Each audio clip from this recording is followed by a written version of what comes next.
ينصركم ويثبت أقدامكم.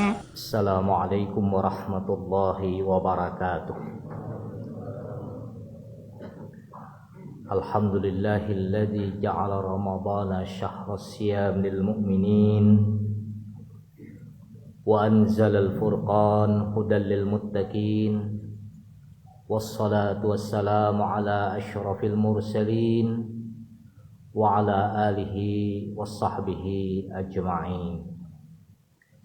Bapak-bapak, ibu-ibu, hadirin wal hadirat, jamaah salat Isya dan Tarawih Masjid At-Tanwir, as'adakumullah hayatakum.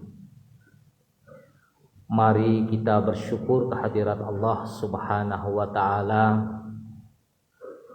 2 hari sudah Allah berikan kesempatan kepada kita untuk melaksanakan ibadah puasa di bulan Ramadan.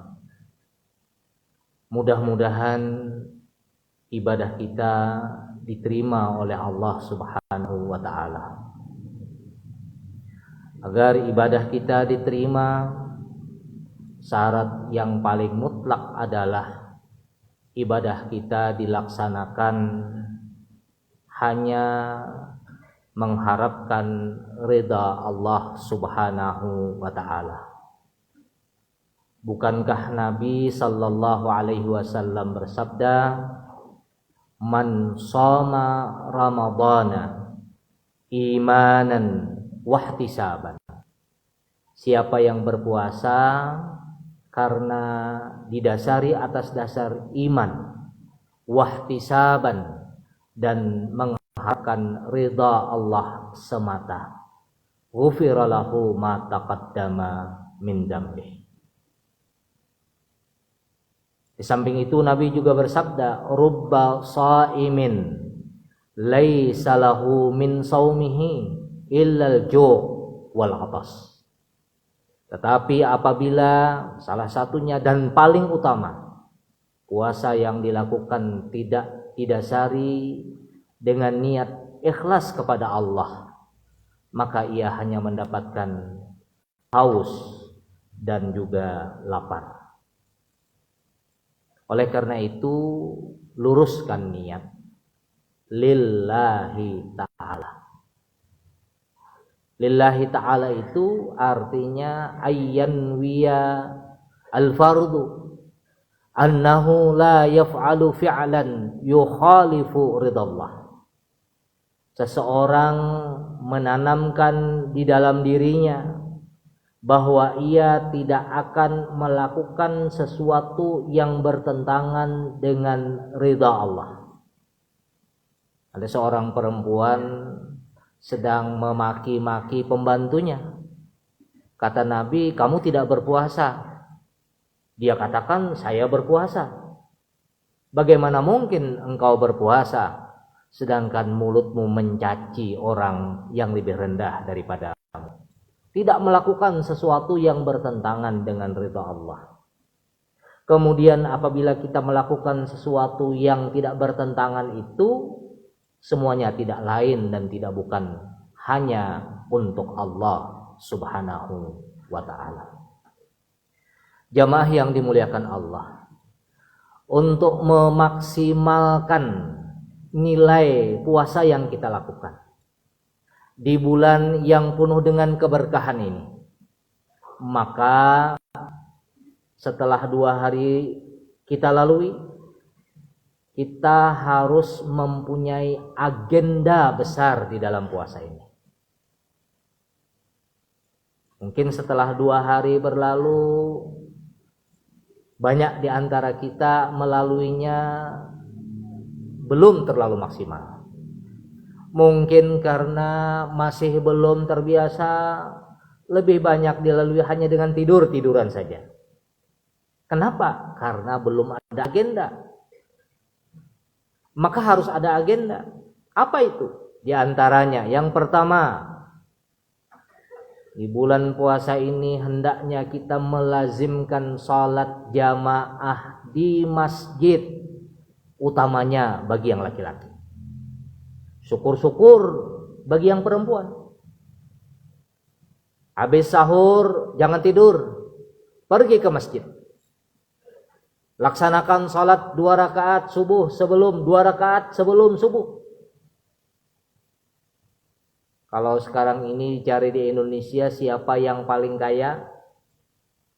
Yang paling kaya saat ini Latukong, pengusaha batu bara yang mengeruk kekayaannya dari bumi Kalimantan. Tetapi orang yang sholat 2 rakaat sebelum subuh, kata Allah, rak'atail fajri khairun minad dunya wa ma fiha. 2 rakaat sebelum subuh lebih baik daripada dunia dan isinya. Ini baru sih. Lalu setelah itu salat subuh, zuhur, asar, maghrib, isya, semuanya berjamaah. Diagendakan melazimkan salat berjamaah di masjid. Tidak wajib, tapi sunnah muakkadah. Kalau wajib, ada sebagian saudara kita yang mewajibkan. Maka kalau tidak melaksanakan, konsekuensinya adalah berdosa. Kalau tidak wajib tapi kita lakukan, Masya Allah, luar biasa baiknya. Di Mekah itu orang-orang bekerja menunggu waktu sholat.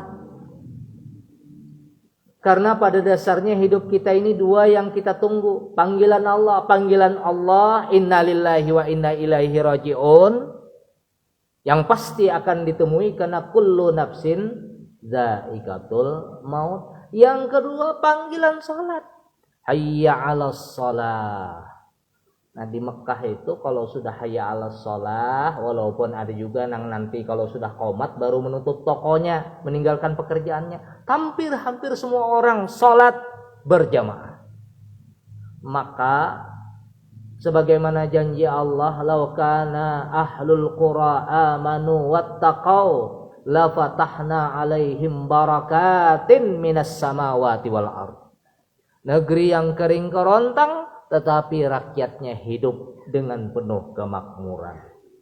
Nah, mudah-mudahan kita bisa juga yang demikian.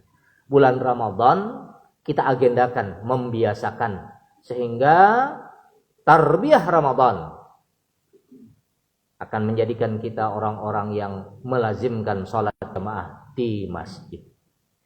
Yang kedua, kita agendakan memperbanyak interaksi dengan Al-Quran. Jadi kalau 2 hari ini kira-kira sudah berapa juz mengaji? Ilah 2 hari sudah belum tajapai Al-Quran lagi. Nah, agendakan memperbanyak interaksi dengan Al-Quran. Baca mulai pamulaan. Mungkin selembar, 2 lembar, 3 lembar, sejuz, bagus. Lebih lagi, lebih bagus. Memperbanyak interaksi dengan Al-Quran. Ini ayatul Quran yang dengannya bulan ini penuh keberkahan. Fihi unzila fihil Quran. Diturunkan pada bulan Ramadan ini Al-Quran. Fi lailatun khairun min alfi syahrin. Yang mana pada malam itu Allah juga menurunkan Al-Quran. Jamaah yang dimuliakan Allah. Kemudian kalau sudah kita banyak berinteraksi, kalau bisa dan mestinya bisa, pahami barang seayat sekalipun. Karena apa? Al-Quran ini the guidance book, petunjuk hidup bagi kita. Kalau kita baca saja, bagus. Tapi lebih bagus lagi kalau kita pahami. Nah untuk itu, seayat barang bila duduk tuh nang dipahami. Nih kalau misalnya ayat tentang Ramadan, nah ini penting dipahami. Atau ayat-ayat yang biasa dengan kehidupan manusia, ayat tentang waktu, ayat tentang kebersihan. Ulun sebelum Ramadan 2 hari baru pulang dari Jepang. Bukan negeri muslim.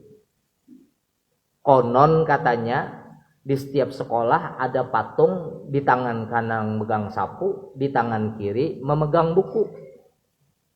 Tetapi dengan gambaran yang seperti itu kemudian terimplikasi di dalam kehidupan. Disiplin tentang waktu misalnya. Salah satunya transportasi umum. Kalau kita masuk ke bawah tanah, di terminal-terminal stasiun kereta api itu manusia kayak samut. Ada Shinkansen, ada kereta reguler. Jadwalnya ada yang 10 menit, ada yang 15 menit sekali datang, ada yang 5 menit. Semuanya tepat waktu. Kalaupun ada meleset paling-paling sedetik, 2 detik, coba bayangkan. Sedetik, 2 detik. Pintu kereta kalau dibuka 60 detik, 30 detik yang keluar, 30 detik yang masuk, jalan lagi. Sehingga kemudian orang memanfaatkan secara maksimal transportasi kereta itu. Nah, ini waktu. Kebersihan. Masya Allah bersih. Kalau kita berjalan di jalanan hendak mencari tempat sampah, kadada. Kalau kita buanglah sampah di tempatnya, nah di situ malah dibuangi orang. Kalau ini hendak membuang sampah, kadada. Kenapa? Karena orang tidak akan membuang sampah. Kalau dia punya sampah mungkin dimasukkannya ke kantongnya, ke sakunya, ke tasnya. Nanti pada saat ada tempat sampah mungkin di rumahnya, atau di mall, atau di supermarket baru dibuangnya. Oleh karena itu kebersihan menjadi cermin yang umum di sana. Padahal ayat tentang waktu, ayat tentang kebersihan itu adalah ayat-ayat yang ditandaskan di dalam kitab suci kita Al-Quran. Jamaah yang dimuliakan Allah Subhanahu wa ta'ala. Kita anggedakan juga memperbanyak sedekah. Di bulan Ramadan ini mumpung dari awal memperbanyak sedekah. Nabi kita sallallahu alaihi wasallam seorang yang dermawan, tetapi semakin dermawan pada saat datang bulan Ramadan. Pada saat puasa kita dilatih tidak makan, tidak minum. Tetapi yang lebih dilatih lagi jiwa kita agar menjadi dermawan. Apa kata Al-Quran? Alladzina yunfikuna fis sarra'i wad darra. Yang siap untuk menafkahkan hartanya, bersedekah dalam keadaan lapang ataupun sempit. Nah, maka beisukan subuh bersedekah, mungkin di masjid, mungkin di jalan, ada orang yang tidak mampu. Karena pada saat itu turun 2 orang malaikat yang mendoakan, ya Allah, gantikan harta orang yang dikeluarkan untuk bersedekah ini. Tapi yang satu lagi, hancurkan harta orang yang pelit. Nah, ini kalau hubungannya dengan harta. Tapi sedekah tidak mesti dengan harta kalau tidak punya. Tabassumuka fi wajhi akhika sadaqah. Kamu tersenyum dengan saudaramu itu adalah sedekah. Kamu punya tenaga, itu adalah sedekah. Kalau kau berikan kepada saudaramu. Kau punya pikiran yang baik, kau sumbangkan, itu adalah sedekah. Memperbanyak sedekah. Kita agendakan. Yang selanjutnya lagi kita agendakan untuk menebar kebaikan. Kita tebar kebaikan. Kepada tetangga, kepada saudara, kepada khalayak, menjauhkan sesuatu yang berbahaya dari rumah saudara kita. Ini adalah kebaikan-kebaikan yang harus kita biasakan di bulan Ramadan. Jemaah yang dimuliakan Allah Subhanahu wa ta'ala. Kemudian juga kita agendakan memperbanyak doa. Bukankah diselipkan oleh Allah ayat doa di tengah-tengah ayat yang berbicara tentang puasa? Wa idza sa'alaka ibadi anni fa inni qarib. Ini ayat doa. Maka banyak-banyak berdoa. Jangan sungkan, jangan ragu, jangan malu, karena zat yang kita minta adalah zat yang maha kaya. Zat yang mempunyai kemampuan, kodrat, iradat, bisa memberi kepada siapa yang dimauinya. Maka minta kepada Allah Subhanahu wa ta'ala. Bercengkrama dengan Allah. Ya Allah, hamba miskin, hamba lemah, hamba dhaif, hamba bodoh. Engkaulah yang kuat, engkaulah yang kuasa.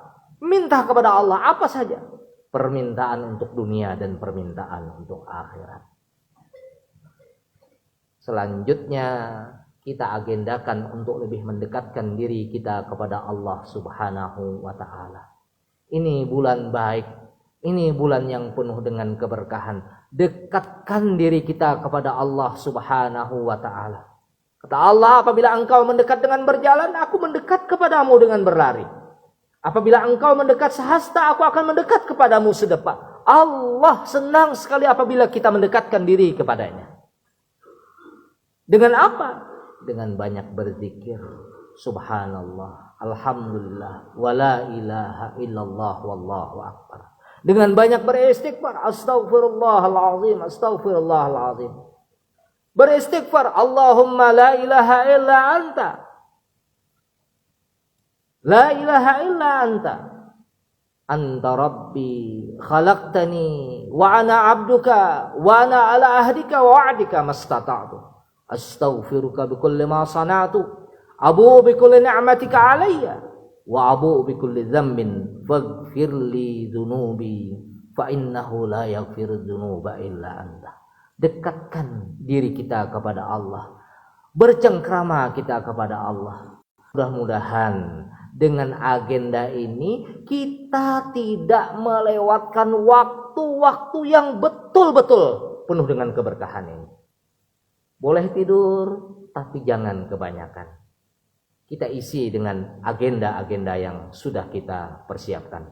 Mudah-mudahan Ramadan tahun ini, Ramadan 1444 Hijriah, membawa kebaikan bagi kita di dunia dan juga di akhirat. Mudah-mudahan bermanfaat. Salah dan khilaf mohon maafkan. Billahi taufiq wal hidayah. Assalamualaikum warahmatullahi wabarakatuh.